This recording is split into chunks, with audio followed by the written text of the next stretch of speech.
আসসালামু আলাইকুম। আমি ডাক্তার ইব্রাহিম লিঙ্কন। আমি একজন হোমিওপ্যাথিক চিকিৎসক। আজকে আমি যে বিষয়টা নিয়ে আলোচনা করব সেটা হলো ক্যালসিয়াম। আমাদের শরীরে গুরুত্বপূর্ণ একটি মিনারেল হলো ক্যালসিয়াম। এটা কি কি কাজে লাগে জানেন? সবাই যেটা জানে সেটা হলো ক্যালসিয়াম শুধু হাড় শক্ত করে।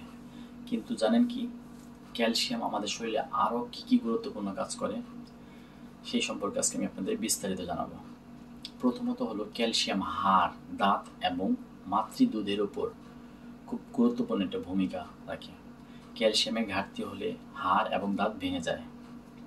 তারপরে হচ্ছে শরীরের কোথাও কেটে গেলে রক্ত সঞ্চালনের মাধ্যমে ক্ষত স্থানের উপর একটা প্রলেপ পড়ে, ফলে বাইরের জীবাণু থেকে বাইরের জীবাণু সেখানে ঢুকতে পারে না, ক্ষত স্থানে তাড়াতাড়ি শুকিয়ে যায়। ক্যালসিয়াম এই রক্ত সঞ্চালন পদ্ধতি একটি গুরুত্বপূর্ণ ভূমিকা পালন করে।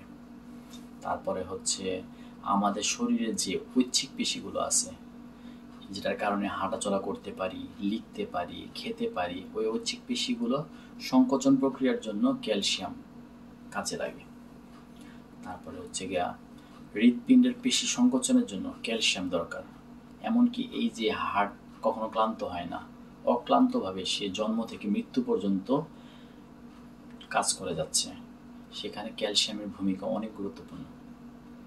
তারপরে হচ্ছে মস্তিষ্কে নিউরোট্রান্সমিটারের ক্ষরণের জন্য স্নায়ুকোষের সংযোগস্থলে ক্যালসিয়ামের উপস্থিতি একান্ত প্রয়োজন। আমাদের শরীরে বিভিন্ন হরমোন ক্ষরণের জন্য ক্যালসিয়াম দরকার পড়ে। আমাদের হাড়ে ক্রমাগত ক্যালসিয়াম সংযুক্ত হচ্ছে, আবার ক্রমাগত বেরিয়ে আসছে। দুটো প্রক্রিয়াই কিন্তু একসঙ্গে চলছে।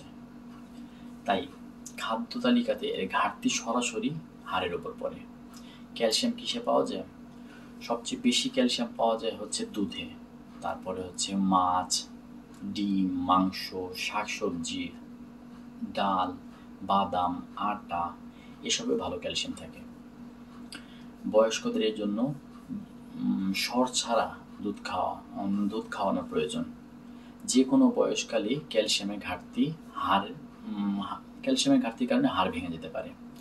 শরীরে ক্যালসিয়ামের ঘাটতি হলে ত্বক, তারপর নখ, তারপরে চুল মোটা হয়ে যেতে পারে, একজিমা হতে পারে, ত্বকে প্রদাহ হতে পারে, ত্বকে চুলকানি হতে পারে, তারপর সোরিয়াসিসের মতো বিভিন্ন সমস্যা হতে পারে।